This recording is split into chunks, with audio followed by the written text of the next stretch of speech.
Chapter 15. 2 rains had passed, and Binta's belly was big again, and her temper was even shorter than usual. So quick was she to whack both her sons, in fact, that Kunta was grateful each morning when goat-herding let him escape her for a few hours, and when he returned in the afternoon, he couldn't help feeling sorry for Lamin, who was only old enough to get into mischief and get beaten, but not old enough to get out of the house alone. So one day when he came home and found his little brother in tears, he asked Binta, not without some misgivings, if Lamin could join him on an errand, and she snapped yes. Naked little Lamin could hardly contain his happiness over this amazing act of kindness, but Kunta was so disgusted with his own impulsiveness that he gave him a good kick and a cuffing as soon as they got beyond Binta's earshot. Lamin hollered, and then followed his brother like a puppy. Every afternoon after that, Kunta found Lamin waiting anxiously at the door in hopes that his big brother would take him out again. Kunta did, nearly every day, but not because he wanted to. Binta would profess such great relief at getting some rest from both of them that Kunta now feared a beating if he didn't take Lamin along. It seemed as if a bad dream had attached his naked little brother to Kunta's back like some giant leech from the bolong. But soon Kunta began to notice that some of the kafo mates also had small brothers tagging along behind them. Though they would play off to one side or dart about nearby, they always kept a sharp eye on their big brothers, who did their best to ignore them.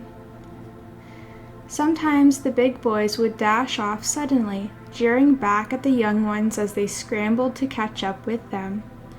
When Kunta and his mates climbed trees, their little brothers, trying to follow, usually tumbled back to the ground, and the other boys would laugh loudly at their clumsiness. It began to be fun having them around. Alone with Lamin, as he sometimes was, Kunta might pay his brother a bit more attention. Pinching a tiny seed between his fingers, he would explain that Jafur's giant silk cotton tree grew from a thing that small. Catching a honeybee, Kunta would hold it carefully for Lamin to see the stinger. Then, turning the bee around, he would explain how bees sucked the sweetness from flowers and used it to make honey in their nests in the tallest trees. And Lamin began to ask Kunta a lot of questions, most of which he would patiently answer. There was something nice about Lamin's feeling that Kunta knew everything. It made Kunta feel older than his 8 rains. In spite of himself, he began to regard his little brother as something more than a pest. Kunta took great pains not to show it, of course, but returning homeward now each afternoon with his goats, he really looked forward to Lamin's eager reception. Once Kunta thought that he even saw Binta smile as he and Lamin left the hut. In fact, Binta would often snap at her younger son, "Have your brother's manners." The next moment, she might whack Kunta for something, but not as often as she used to. Binta would also tell Lamin that if he didn't act properly, he couldn't go with Kunta, and Lamin would be very good for the rest of the day. He and Lamin would always leave the hut now walking very politely, hand in hand, but once outside, Kunta went dashing and whooping, with Lamin racing behind him to join the other second and first kafo boys. During one afternoon's romping, when a fellow goat herd of Kunta's happened to run into Lamin, knocking him on his back, Kunta was instantly there, shoving that boy roughly aside and exclaiming hotly, "That's my brother!" The boy protested and they were ready to exchange blows when the others grabbed their arms. Kunta snatched the crying Lamin by the hand and jerked him away from their staring playmates. Kunta was both deeply embarrassed and astonished at himself for acting as he had toward his own kafo mate, and especially over such a thing as a sniffling little brother. But after that day, Lamin began openly trying to imitate whatever he saw Kunta do, sometimes even with Binta or Omoro looking on. Though he pretended not to like it, Kunta couldn't help feeling just a little proud. When Lamin fell from a low tree he was trying to climb one afternoon, Kunta showed him how to do it right. At one time or another, he taught his little brother how to wrestle so that Lamin could win the respect of a boy who had humiliated him in front of his kafo mates, how to whistle through his fingers, though Lamin's best whistle was nowhere near as piercing as Kunta's, and he showed him the kind of berry leaves from which their mother liked to make tea. And he cautioned Lamin to take the big, shiny dung beetles they always saw crawling in the hut and set them gently outside on the ground, for it was very bad luck to harm them. To touch a rooster's spur, he told him, was even worse luck. But however hard he tried, Kunta couldn't make Lamin understand how to tell the time of day by the position of the sun.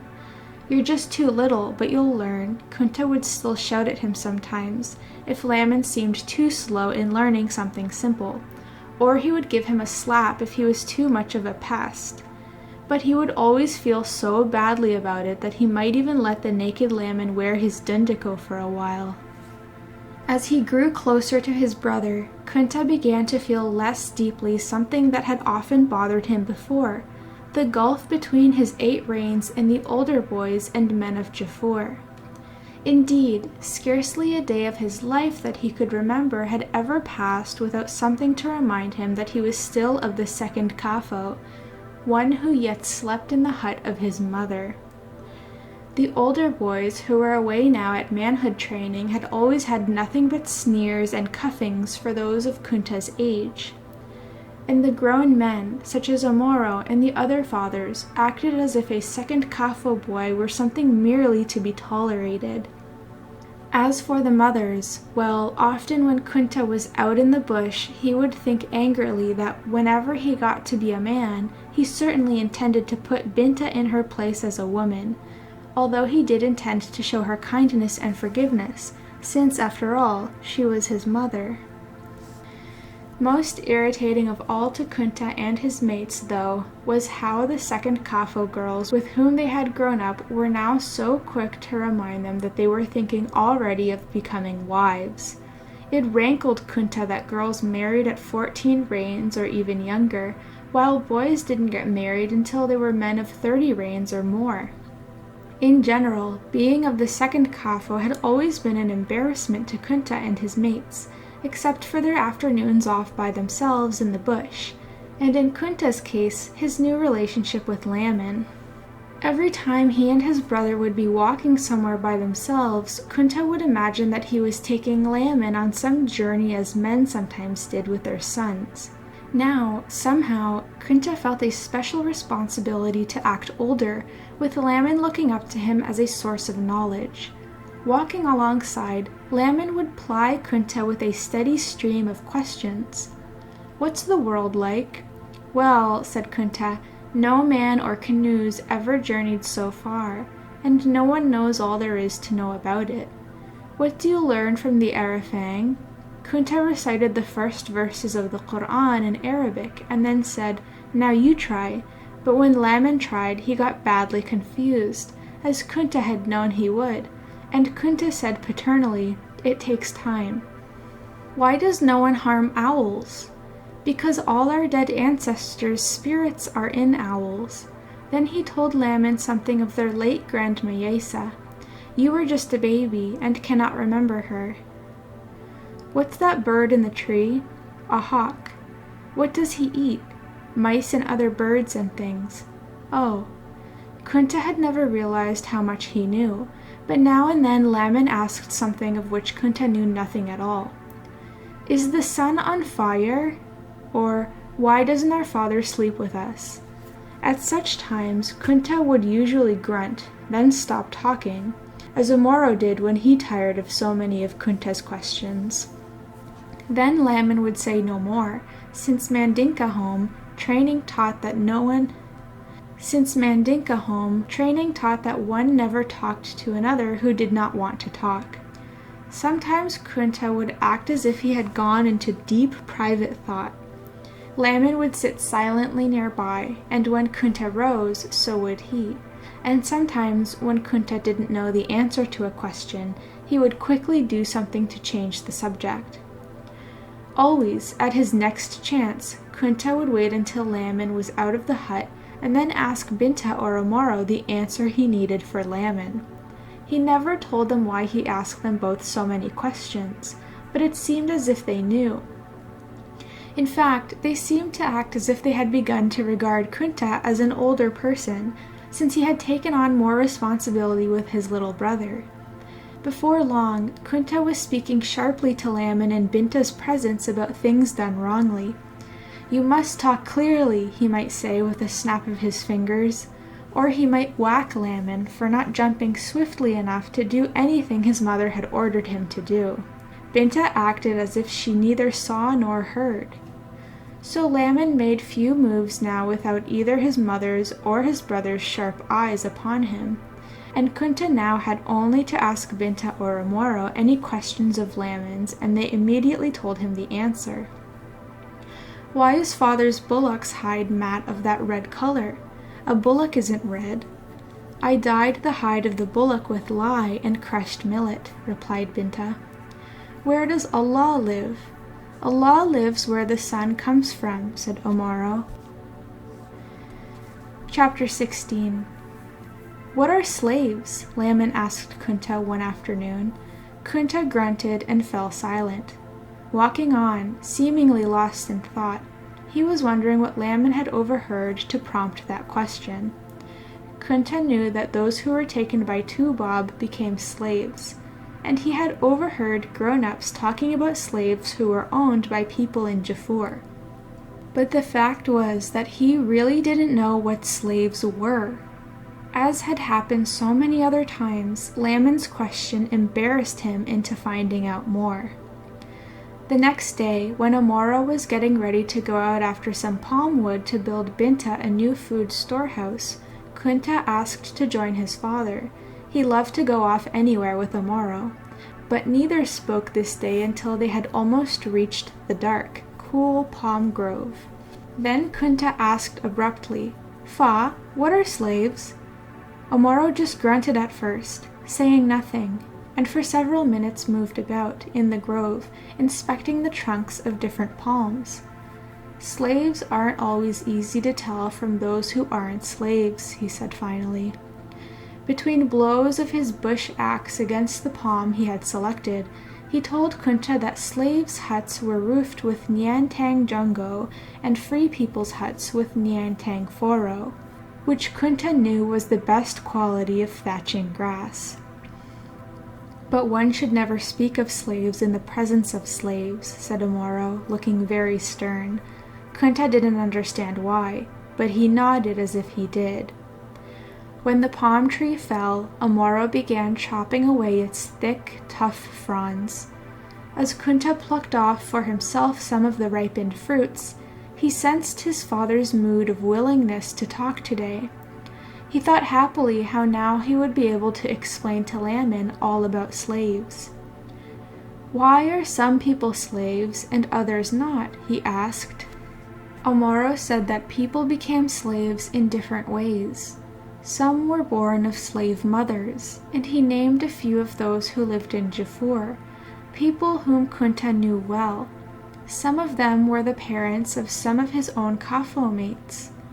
Others, said Omoro, had once faced starvation during their home village's hungry season, and they had come to Jafur and begged to become the slaves of someone who agreed to feed and provide for them. Still others, and he named some of Jafur's older people, had once been enemies and been captured as prisoners. They become slaves, being not brave enough to die rather than be taken, said Omoro. He had begun chopping the trunk of the palm into sections of a size that a strong man could carry.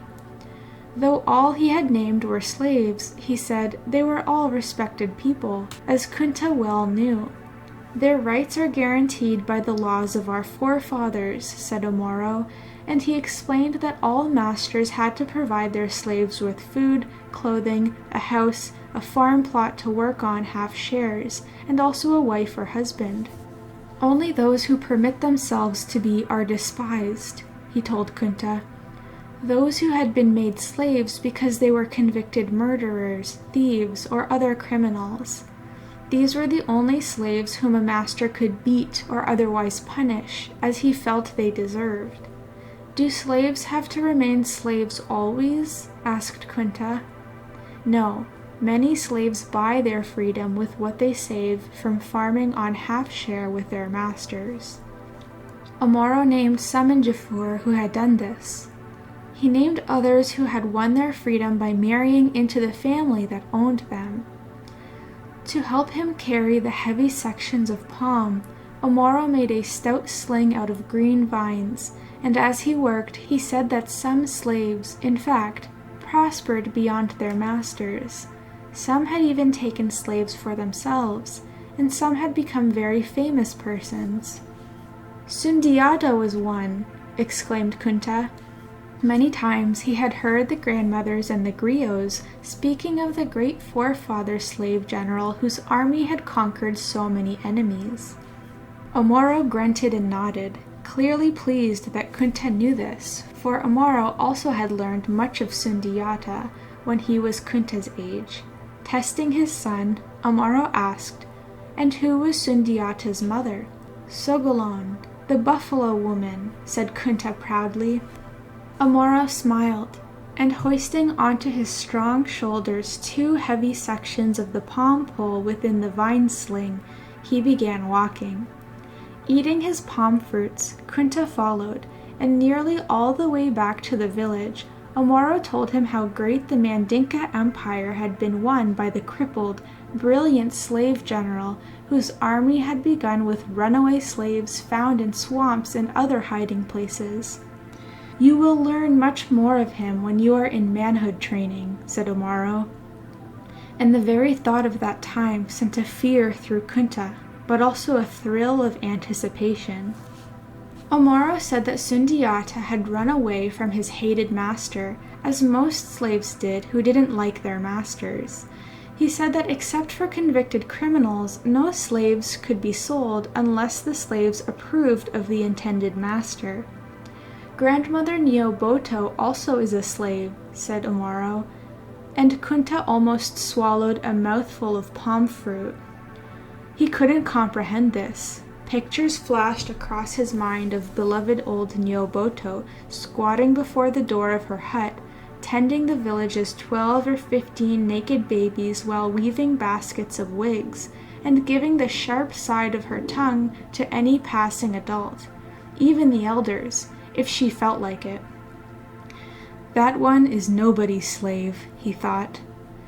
The next afternoon, after he had delivered his goats to their pens, Kunta took Lamin home by a way that avoided their usual playmates, and soon they squatted silently before the hut of Nyoboto. Within a few moments the old lady appeared in her doorway, having sensed that she had visitors. And with but a glance at Kunta, who had always been one of her very favorite children, she knew that something special was on his mind. Inviting the boys inside her hut, she set about the brewing of some hot herb tea for them. "How are your papa and mama?" she asked. "Fine, thank you for asking," said Kunta politely. "And you are well, grandmother?" "I'm quite fine indeed," she replied.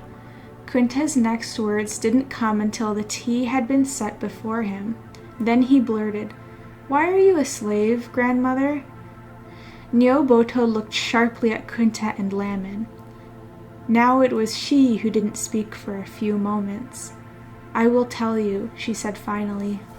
"In my home village one night, very far from here and many rains ago, when I was a young woman and wife," Nyoboto said, "she had awakened in terror as flaming grass roofs came crashing down among her screaming neighbors.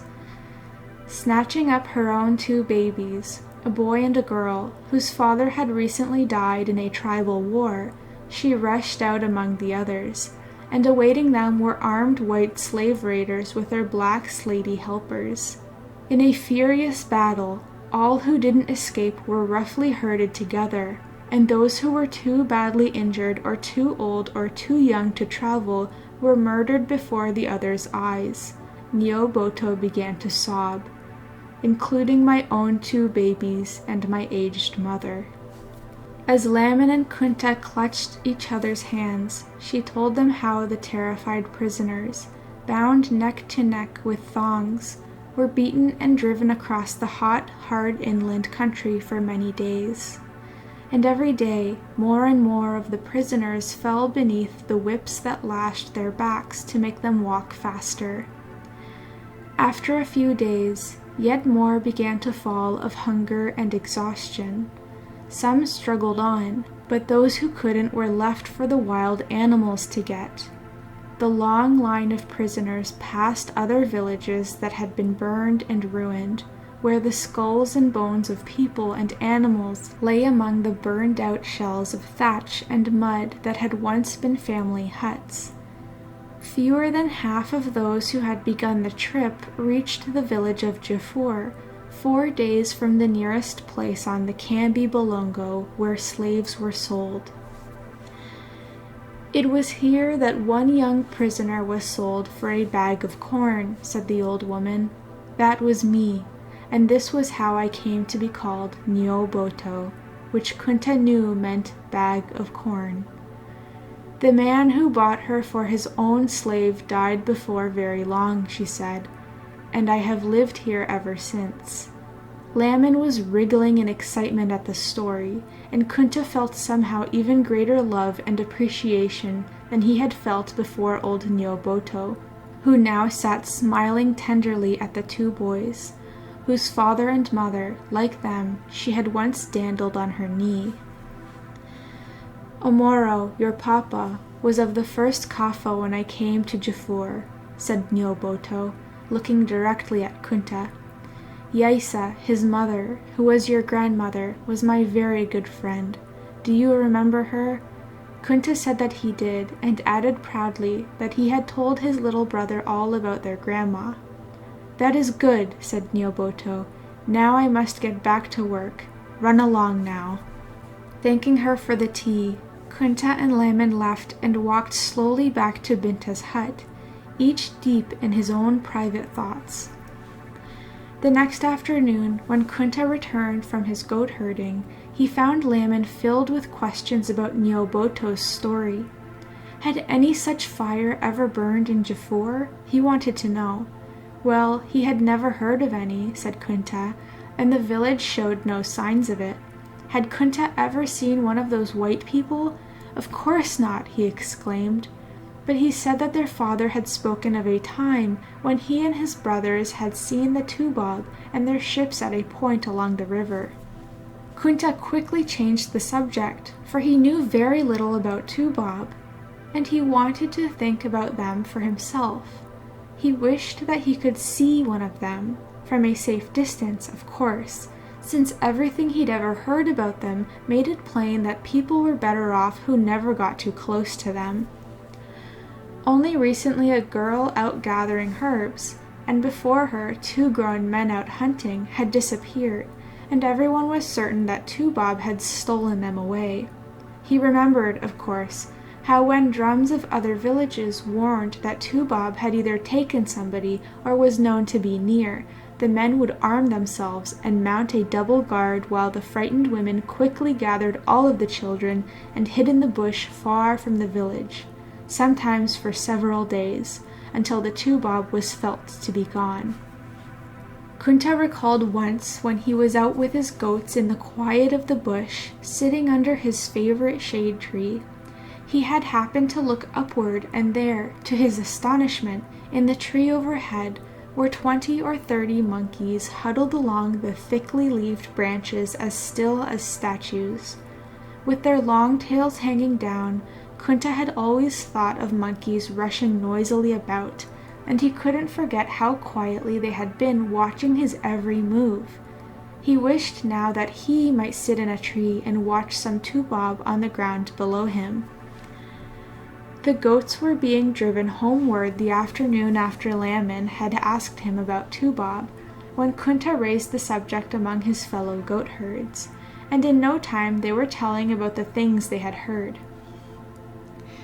One boy, Dembakante, said that a very brave uncle had once gone close enough to smell some Tubob, and they had a peculiar stink. All of the boys had heard that Tubob took people away to eat them, but some had heard that the Tubob claimed the stolen people were not eaten, only put to work on huge farms. Sitafasila spat out his grandfather's answer to that, "White man's lie." The next chance he had, Kunta asked Omoro, "Papa, will you tell me how you and your brothers saw the Tubob at the river?" Quickly, he added, "the matter needs to be told correctly to Lamin." It seemed to Kunta that his father nearly smiled, but Omoro only grunted, evidently not feeling like talking at that moment. But a few days later, Omoro casually invited both Kunta and Lamin to go with him out beyond the village to collect some roots he needed. It was the naked Lamin's first walk anywhere with his father, and he was overjoyed. Knowing that Kunta's influence had brought this about, he held tightly onto the tail of his big brother's Dundiko. Omoro told his sons that after their manhood training, his two older brothers, Jenna and Saloum, had left Jafur, and the passing of time brought news of them as well-known travelers in strange and distant places. Their first return home came when Drum Talk all the way from Jafur told them of the birth of Omoro's first son. They spent sleepless days and nights on the trail to attend the naming ceremony, and gone from home so long, the brothers joyously embraced some of their kafo mates of boyhood. But those few sadly told of others gone and lost, some in burned villages, some killed by fearsome fire sticks, some kidnapped, some missing while farming, hunting, or traveling, and all because of Tubob. Omoro said that his brothers had then angrily asked him to join them on a trip to see what the Tubob were doing, to see what might be done. So the three brothers trekked for 3 days along the banks of the Kambi Bulungo, keeping carefully concealed in the bush until they found what they were looking for. About 20 great Tubob canoes were moored in the river, each big enough that its insides might hold all of the people of Jafur, each with a huge white cloth tied by ropes to a tree-like pole as tall as 10 men. Nearby was an island, and on the island was a fortress. Many Tubob were moving about, and black helpers were with them, both on the fortress and in small canoes. The small canoes were taking such things as dried indigo, cotton, beeswax, and hides to the big canoes. More terrible than he could describe, however, said Omoro, were the beatings and other cruelties they saw being dealt out to those who had been captured for the Tubob to take away. For several moments Omoro was quiet, and Kunta sensed that he was pondering something else to tell him. Finally he spoke. "Not as many of our people are being taken away now as then. When Kunta was a baby, he said, the king of Bara, who ruled this part of the Gambia, had ordered that there would be no more burning of villages with the capturing or killing of all their people. And soon it did stop, after the soldiers of some angry kings had burned the big canoes down to the water, killing all the Tubob on board. Now, said Omoro, 19 guns are fired in salute to the king of Bara by every Tubob canoe entering the Kambi Bulungo. He said that the king's personal agents now supplied most of the people whom the Tubob took away, usually criminals or debtors, or anyone convicted for suspicion of plotting against the king, often for little more than whispering. More people seemed to get convicted of crimes, said Omoro, whenever Tubob ships sailed in the Kambi Bulungo looking for slaves to buy. But even a king cannot stop the stealings of some people from their villages, Omoro continued. You have known some of those lost from our village, 3 from among us just within the past few moons, as you know, and you have heard the drum talk from other villages. He looked hard at his sons and spoke slowly. The things I'm going to tell you now, you must hear with more than your ears, for not to do what I say can mean your being stolen away forever. Kunta and Lamin listened with rising fright. Never be alone when you can help it, said Omoro. Never be out at night when you can help it. and day or night, when you're alone, keep away from any high weeds or bush if you can avoid it. For the rest of their lives, even when you have come to be men, said their father, they must be on guard for Tubob. He often shoots his fire sticks, which can be heard far off. And wherever you see much smoke away from any villages, it is probably his cooking fires, which are too big. You should closely inspect his signs to learn which way the Tubob went. Having much heavier footsteps than we do, he leaves signs you will recognize as not ours. He breaks twigs and grasses, and when you get close where he has been, you will find that his scent remains there. It's like a wet chicken smell, and many say a Tubob sends forth a nervousness that we can feel. If you feel that, become quiet, for often he can be detected at some distance. But it's not enough to know the Tubob, said Omoro. Many of our own people work for him. They are slaty traders, but without knowing them, there is no way to recognize them. In the bush, therefore, trust no one you don't know. Kunta and Lamin sat frozen with fear. You cannot be told these things strongly enough, said their father. You must know what your uncles and I saw happening to those who had been stolen. It is the difference between slaves among ourselves and those whom Tubob takes away to be slaves for him. He said that they saw stolen people chained inside long, stout, heavily guarded bamboo pens along the shore of the river. When small canoes brought important acting Tubob from the big canoes, the stolen people were dragged outside their pens onto the sand. Their heads had been shaved, and they had been greased until they shined all over. First they were made to squat and jump up and down, said Omoro, and then, when the Tubob had seen enough of that, they ordered the stolen people's mouths forced open for their teeth and their throats to be looked at. Swiftly, Omoro's finger touched Kunta's crotch, and as Kunta jumped, Omoro said, then the men's photo was pulled and looked at. Even the women's private parts were inspected, and the Tubob finally made the people squat again and stuck burning hot irons against their backs and shoulders. Then, screaming and struggling, the people were shipped toward the water, where small canoes waited to take them out to the big canoes. My brothers and I watched many fall onto their bellies, clawing and eating the sand as if to get one last hold and bite of their own home, said Omoro, but they were dragged and beaten on. Even in the small canoes out in the water, he told Kunta and Lamin, some kept fighting against the whips and the clubs until they jumped into the water among terrible long fish with gray backs and white bellies and curved mouths full of thrashing teeth that reddened the water with their blood. Kunta and Lamin had huddled close to each other, each gripping the other's hands. It's better that you know these things than that your mother and I kill the white cock one day for you.